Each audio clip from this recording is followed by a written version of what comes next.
Welcome back to the Self-Esteem and Confidence Mindset podcast with me, Johnny Pardo. Today, I welcome my friend Andrew to the show and fellow neuroencoding or elite neuroencoding specialist like myself.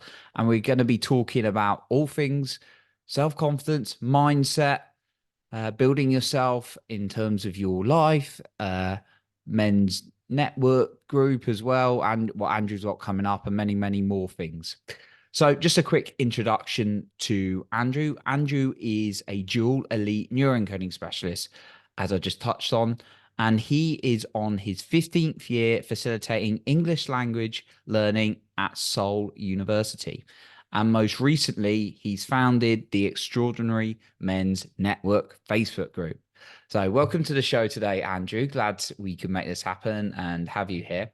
So, yeah, it'd be really interesting to hear a little bit about what your drive was to start this men's group, this Extraordinary Men's group. And yeah, tell us a little bit about that. Sure, okay. That's the latest thing that I've been doing. So it's hard. I guess I'll be touching on a few things if that's okay, because Yeah, sure. there's several things kind of happened at the same time, and this is just the latest kind of iteration on a few things, like in terms of my personal development, I guess. But it was born out of a realization that for me to become the man I have, the man I'm becoming. I'm very much a work in progress, like we all are, I think. Yeah, sure. But for me to get to where I am, I needed a community around me. Mm, I needed support. It was a huge help to know that I'm not terminally unique. I'm not the only one going through what I've going through, and so it just came to my awareness that there needs to be more communities where people can experience what I've experienced in terms of having in this case, a brotherhood of men who mm. can share what they're going through and how they're coping with their struggles and challenges of life. So that was the main, in summary, in a nutshell, that was the impetus behind creating the Extraordinary Men's Network. Oh, brilliant. Yeah, definitely with you on the whole community thing. That's made a big difference for my life when, like, even in our neuroencoding community of Joseph, makes a big impact to have like-minded individuals for me personally. So love what you're doing to sort of like help men and help them really grow. And yeah, you can grow alongside them and then really develop their skills and their position in life. So yeah, for you, what it sounds like you're into your growth, and well, I know you're into your growth with with what we do. Was was there something that got you into your whole like personal growth journey? Was there like a key moment? Was it something you've always been into? It absolutely has not been something I've always been into. Oh, No, I okay. was I was whatever the opposite of self development is, self degradation. I don't know. I was in that for a long time from teenage years, going to university. I was a big party guy, drinking, Mm, not a lot of study going on.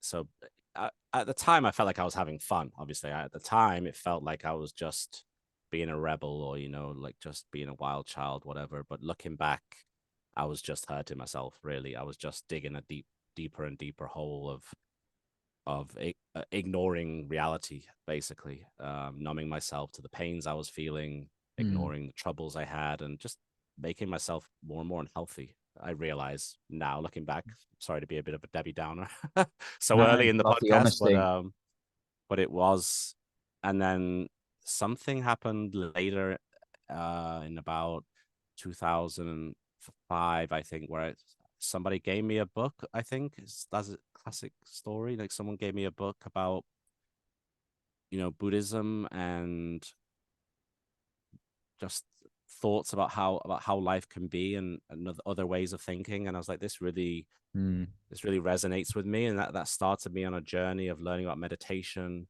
about learning positivity and self-talk, things like that.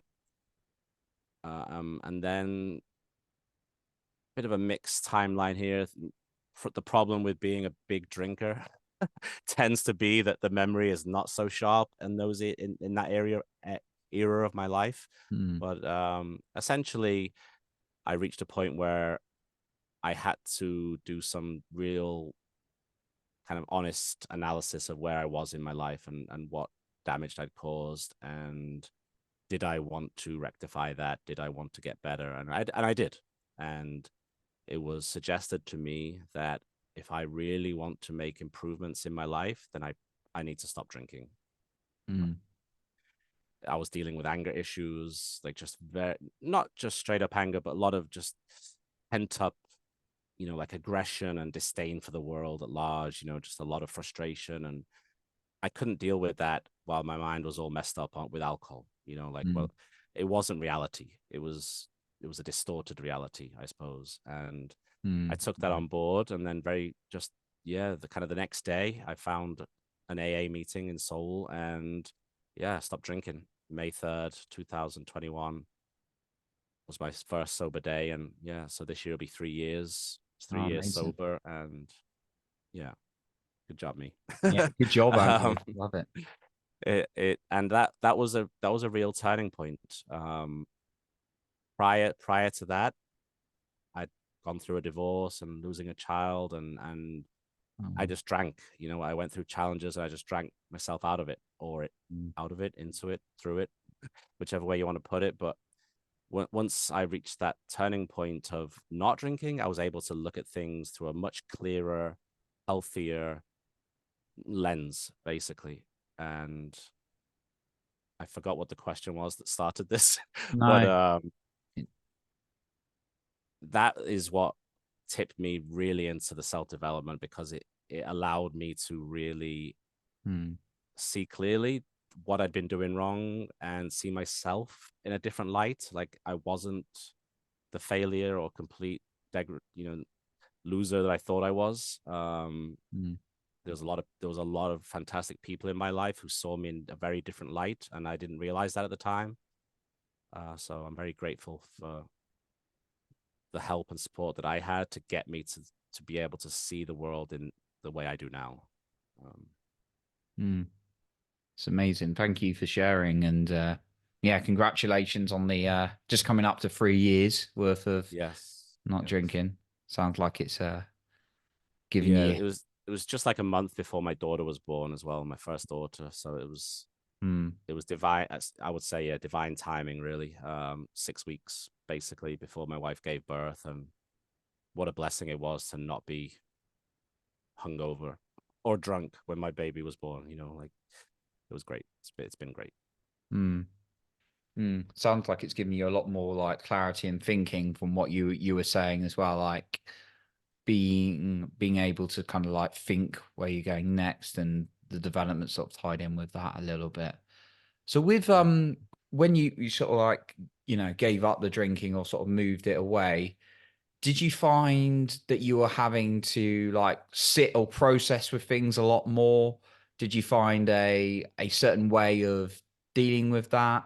Just really curious to know because I know for me when I've had to do things like giving up even things like coffee or distractions and sitting myself, it's like, wow, I'm really I'm really having to feel these things.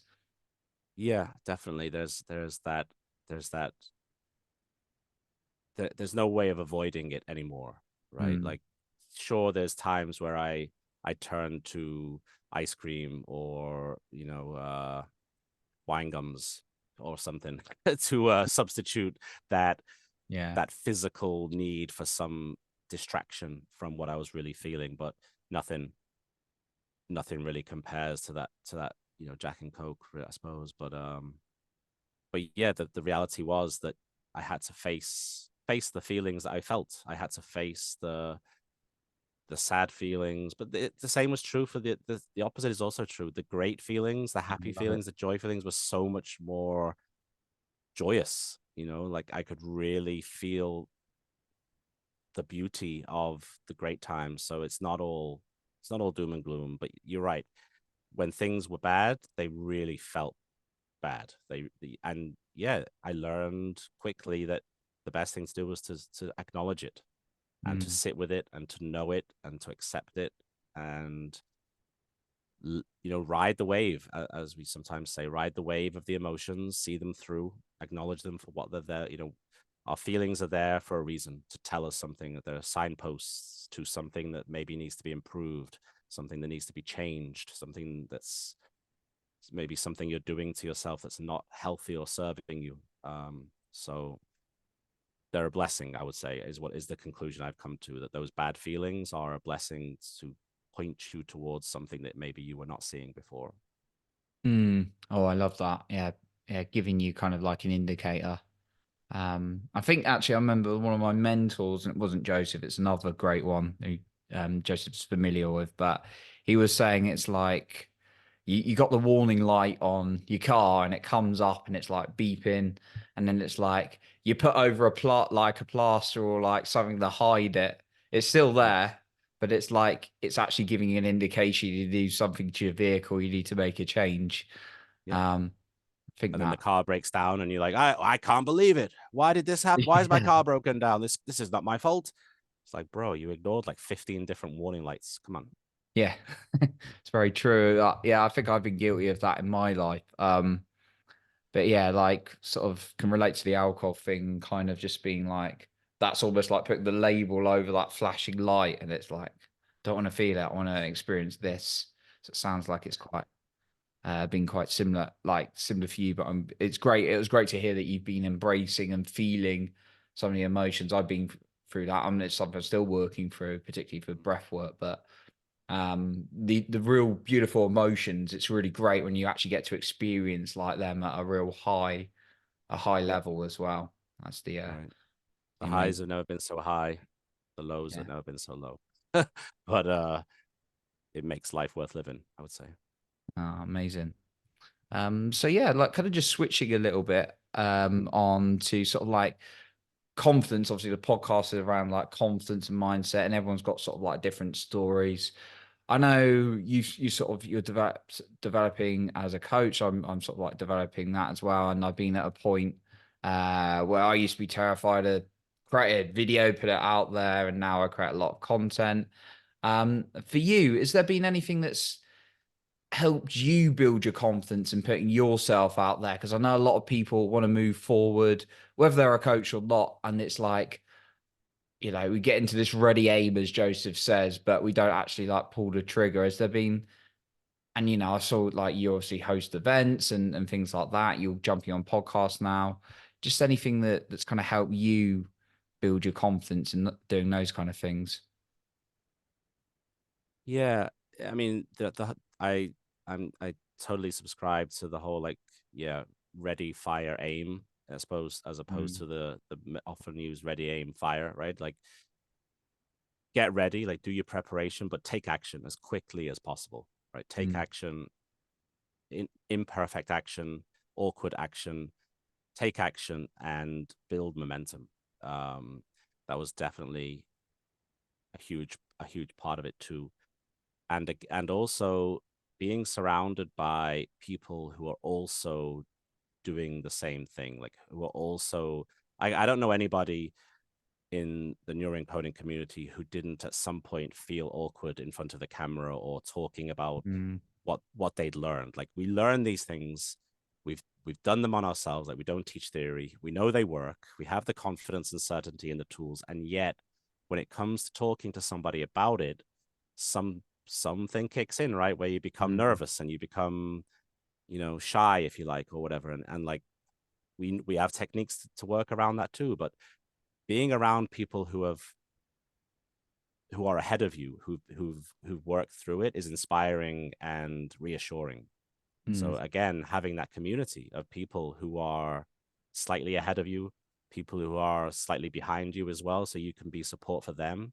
mm, It's really helpful to know like you're not alone and it's possible, because sometimes it feels like you're like, I don't know how people did it when they were finding the new world, and they really were the trailblazers, because that's a whole new level of self-certainty and self-confidence. I'm like, as I said, a work in progress. It's helped me immensely to have support from amazing people that people you've interviewed, like mm. Cindy Gould, for example, Yeah. to give me if I don't have the confidence or the certainty, I borrow theirs, right? Like Mm. they say, if you don't see what I see, borrow my glasses until you do, right? And Oh, I I love think that. I Good think about that reminder. all the time, all the time. Like people see me as a confident guy. People see me as somebody with a lot of self certainty, and I don't necessarily see myself as that. You know, when I see my like even now looking at you, that's not necessarily who I see, but that is what people tell me. So yeah, I put that on like a suit. Like I get ready and I put on that suit of confidence and self certainty, and yeah, say it say it until you see it, until you believe it. So Mm. I love it's that. Looking at different, yeah, different visions. I think one of our one of our instructors, Vina, who's been on this podcast as well. Remember her sharing that a hugely confident woman to my eyes, like wow, like powerful, gives lots of value. You know, certainly can speak well. Coaches, an incredible, outstanding coach. Tons of value. I remember her sharing that she started when she just didn't believe in herself, and someone was like, "I really believe in you, Vinu," and like you're, and then she borrowed that and just kept embedding it in herself.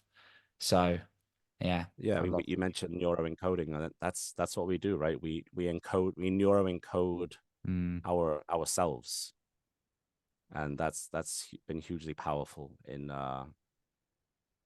getting myself to a position where I'm capable of even doing this podcast with you. Like we haven't just met each other, right? I've been in the institute a year and a half, and you've been doing this podcast a long time. But I just didn't feel ready. Like I didn't feel. mm, It took me a while to build up to that level of like my skills haven't necessarily developed that much in the last 6 months. Like I'm been learning and growing, but my confidence and belief in myself has. mm. As I do little bits here and there every day, day by day, with new people, new clients, my belief and my willingness to put myself out there has grown. And Amazing. now I am here, doing this podcast with you, and it's wonderful to be here. So Oh, great. I appreciate. Well, I it's appreciate you daily being here progress.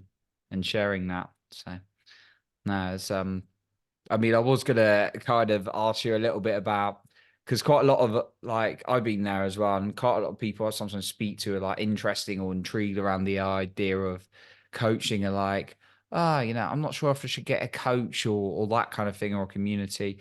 I've got some information out there, like why don't I just go alone? You know, there's plenty of free resources and tools. Um, but yeah, like, in your view, would you have any thoughts on that? Any views on going alone versus having a community? I think you've touched on a few points. Yeah, I mean, absolutely. I am pro community, and as a men's mindset life coach, Mm, I'm very pro having a coach. mm, But mainly because I've had a coach, I've needed a coach, and I don't mm, know anybody who's had like great success or overcome mm, great challenges who hasn't had a mentor or a coach. mm, There are very few, and anyone who says I'm a self-made blank, right? A self-made man. I don't think it truly exists because everybody gets help from somebody. Everyone stands on the shoulders of mm, somebody else. So if and our mentor Joseph talks about going further faster. So you could go it alone and you could achieve what you want to achieve, in 20 years, yeah. or you could have mentors or coaches who know how to get you there faster or who have already achieved it and can show you the recipe and you could achieve it in 1 year or instead. So turn years into days or decades into weeks, whatever. It's how Tony Robbins says it. I don't know, but go further faster with a coach for sure. Like there's so much benefit from the wisdom of people who have already been there before you. Mm. Yeah, I totally So agree with that. I can't get time back either. So no, it's you can't get time back. And if you go there alone, you're pretty much guaranteed to waste time too. Not only will it be mm, slower, but you can avoid the pitfalls. Like people have been there before. People have made the mistakes for you. Like how cool is that? That you don't have to make the mistakes that they made because they'll show you, they'll tell you. Like there's a hole there. Don't oh yeah, I'll avoid that. And you can go there, get there faster. So Beautiful. Definitely Appreciate pro your pro for it. And that's pro just always coaching. interesting to hear people's views. And don't think I've ever asked anyone who said, "Oh no, I think you should go alone." But again, it's all views. So yeah, Yeah, I mean, thanks. there's pride There's in pride, I guess. being Yeah. doing it on your own, and in certain ways, even if you have a coach, like people who I coach, from one perspective, they are going it alone when I'm not there, right? They are on their own and they have to do the work, but they have the support and they have the accountability of their coach. Mm, So completely going it alone, it's scary. It's slow. It's not ideal. I think when you have a world of people out there who love to help and serve, yeah, reach out to them out. That would be my advice. mm. Yeah, and having communities around is an amazing thing as well. So yeah, Andrew, just kind of as we kind of like uh come to the end of our conversation, I just want to ask you, this is something I like to ask guests, but maybe it's something we've talked about already today, but what would be your number one confidence tip that you would share with the listener today? Again, maybe it's something we've talked about in this episode, or maybe it's something else that you've got in mind. My number one confidence tip. Yeah. Like a hack, you mean? Like an act Yeah, something to do? Yeah. yeah, that'd be For great. me, it's write it out. It's Mm, write down what you want to see yourself as, basically. mm, It's I would call it an identity statement. I was trying to find the quote that I wanted to say earlier about um becoming who you are, but Chris Gardner said, "Speak what you seek until you see what you said," and that's what has really helped me. Writing down that I am a speaker, I am a public speaker, I am a service coach, I help men overcome challenges, and just I write it down every day, I read it out loud every day, and that builds my belief, and then in that is who I am. mm. Love it. Writing it down as you write, you invite. As you write what you invite, as yeah, that's right, Ah, exactly. Say it, believe it, see it. Yeah, say beautiful. it, see it, move it, prove it. S- See it, say it, move it, prove it. Yeah, love that That's poem right. or sort of poem. So, Andrew, thanks so much for everything you shared. There's obviously a ton more value that I know you offer. So, where can the listener find you or find out more about your group if it resonates with them? Yeah. So as a shout out to all men who are listening, I know you have a very varied listening group. Mm, But for the men, I do have my Extraordinary Men's Network, which you can find on Facebook if you just search mm, for Extraordinary Men's Network, and all men are welcome there. I would love to interview you, and I know that every guy has a story to share. No guy has gone through life on as a bed of roses. Everyone's come through a challenge, and every guy benefits by hearing another guy speak. So if that's something you're interested in, I'd love to hear your story, or just Andrew Houghton name is there. I'm sure it'll be on the podcast. There's a yeah, few other Andrew Hortons, but yeah, Andrew Horton or OG Coach is my coaching name. Ordinary Guy Coach. That can also be a way of finding me too. But awesome. basically, my Facebook profile. Yeah, Yeah, sure. We'll be sure to link your group up and your Facebook profile as well in case um thank or you. anything Yep. else you want to include. So we'll, yeah, definitely. If you're a man, check out Andrew's Extraordinary Men's Network. So Andrew, once again, a massive thank you for coming on today. Thank you, Johnny. Thank you for the invitation, and thank you for what you do with serving such wonderful content on such a regular basis. It's amazing how much value you add to the world, and I'm very grateful for it. Thank you. I appreciate you saying that. Cool. So that concludes our episode for today. And remember, you're in control of your own self-esteem and confidence.